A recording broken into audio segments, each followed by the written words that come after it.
So, Sailor Moon.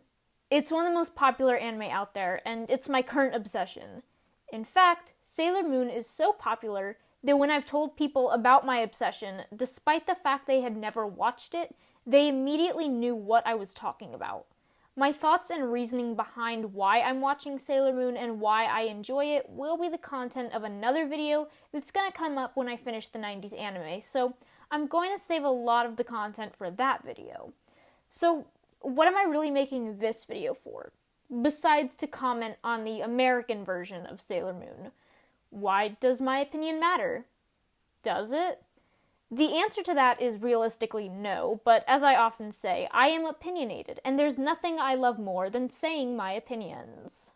So I was originally going to ask 3 friends to review it first before I did, but after the 3 ended up forgetting, I decided to scrap that plan, seeing as how I wasn't sure I would be able to use their reviews in any way that their opinion would actually be important.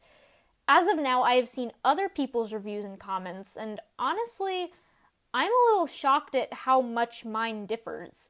My opinion is by no means revolutionary, and it's not different in the sense of total opposition, but I was still fairly surprised. So I'll start by saying I don't think this show is given enough credit for what it is, which is honestly fair because I don't think we have really seen enough to know what any of this would have meant or done. As I'll get into later, when I say credit, I don't mean in the sense that it's better than Sailor Moon, but we'll get there when we get there. For example, I really, really like the representation, particularly for Sailor Mercury to be paraplegic. A common criticism with this I've seen is that this was just done to sell more toys or seem more diverse, which, yes, but token diversity, as shallow of a reason as it is, does ultimately act as diversity, and not only could this have been a representation for paraplegic people, but it could have been an introduction for kids who didn't know about it. I think especially when it comes to medical issues, kids really need to be aware of them. Kids are some of the most blunt people on earth, and if they see something like a disabled person with a disability they aren't familiar with, they are not above making incredibly inappropriate comments. So, do I think they could have handled this well? I think they would have done the bare minimum. And I'm by no means saying they would have turned it into an educational thing either. Though they could have, it still could have served that useful purpose. Of course, nothing against Ami not being paraplegic, but it would have been an interesting and maybe good character to stick around in the mind of kids. There was also more diverse representation when it came to race, but considering the whole point of making an American Sailor Moon was to remove the Japanese elements, I'm far less inclined to give them any applause for that.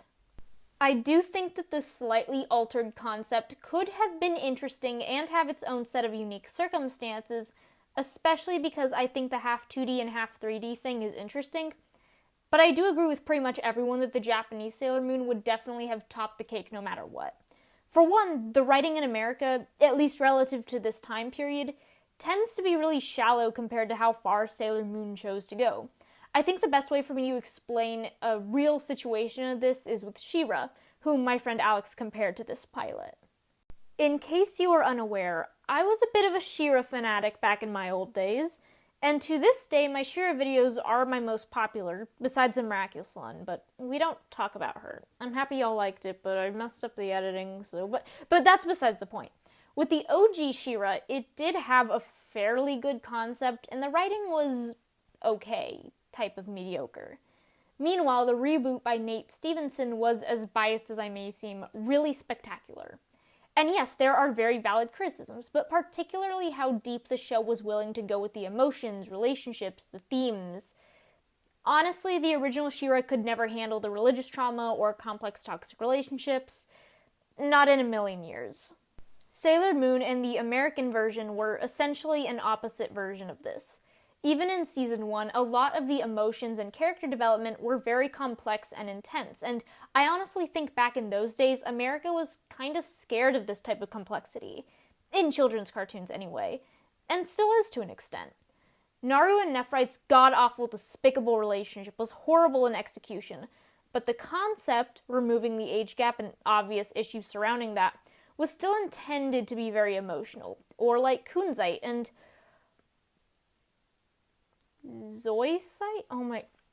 I literally forgot his name. I think it's Kunzite and Zoisite, but, like, I know it's hard to tell with the way I literally forgot his name, but that was really emotional to me, the way they literally just died. And how, they were in love till the end, Besides that, there was also just the ending of season 1 in general, where literally everyone except Sailor Moon died, and then she also died. I'm not giving this a very, emotional sounding appeal, but all of these moments, they were very emotional, and if you watched it, honestly, you'd agree with me, to be honest. But yeah, I don't think the American version would go to any of these depths, let alone any after season 1. I mean, did you see the American version's singular teardrop at learning her husband and mom just fucking died? No! No!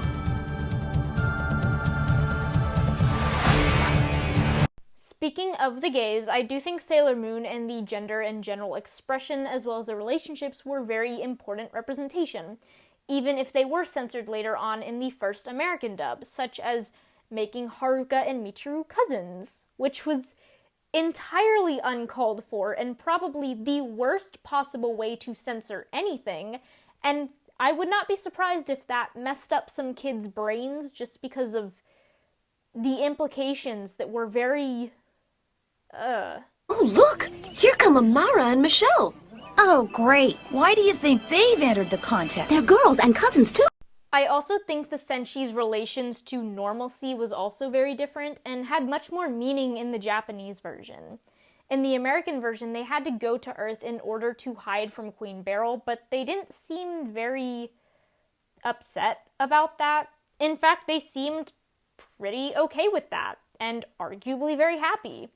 In the Japanese version, yes, they are happy to be normal, but again, there's more depth behind it. The Sailor Senshi were reincarnated into teen girls so they could experience a normal life and be happy and have less responsibilities. Obviously, that didn't go as planned, and now they're kind of stuck back in the old loop of protecting their princess and risking it all if that means doing that. It's not against their will by any means. In fact, it's very innate in them to want to protect Sailor Moon, but it's still sad. I mean, they got reincarnated so they could be normal and have normal lives. How can Sailor Mercury become a doctor or Sailor Venus become an idol if both those jobs would be incredibly taxing? And they're already sworn to do a taxing job. And on top of that, at some point down the line, they have to give up on being part of human life and help protect Usagi when she becomes the queen of Crystal Tokyo. I don't know what the American Sailor Moon would have had going on by the time it would have ended in the world if it did exist, but it wouldn't have been that. Not by a long shot. So when I say that people aren't giving it enough credit, what I mean is that people are sort of comparing it to today's standard for storytelling, and aren't entirely considering that back then this would have been a pretty standard American cartoon. I don't want this to sound like I'm defending it by any means, because I'm not. But I did realize my opinion was slightly more positive than others. But I also want to make a more clear part of my opinion obvious. I think Naoko Takeuchi had a very specific vision of Sailor Moon, and I think that vision was destined to have a compelling storyline. The American version would have stripped all of that just to make a more mundane plot to ultimately just sell toys. And yes, while my praises and defense might sound like I'm appreciating this concept, the way this would have harmed Sailor Moon isn't something I think we could have traded in for. If anything, I think what I'm trying to say is America's desire for greed and money does seem to destroy the art they produce. Americans have a tendency to take beautiful stories and art and try to repurpose them with little to no effort in hopes of getting money. This isn't a new concept. It's essentially what a lot of stuff going on with the animation industry is founded upon. Animation itself is considered for kids and not really necessary because that's the type of people it's typically used to prey upon. Because nobody is easier to take advantage of than a tiny human with an underdeveloped brain. Sailor Moon takes a lot of concepts that are often lessons for children, such as friendship is good and be nice to people, but creates actually good storylines around them that gets the point across a lot better than just saying it. because by showing you, you actually understand the concept instead of just being taught that it's a rule or whatever. That's something I'm going to get into a lot more with my actual Sailor Moon video, but the point is that original Sailor Moon actually has heart behind it, hence why it won out in the end, even if it still kind of took a push, and even if the original English dub did take away a lot of what made it special, but you get my point, I hope. Anyways, hey guys, I hope you liked this video, and if you did, honestly stick around, because this coming year we'll have a lot more Sailor Moon videos sprinkled in. Don't forget to leave a like or dislike, whichever you fancy. And with that, please have a wonderful day. And if you can, maybe just take a moment to watch a couple Sailor Moon episodes. Maybe you'll like it.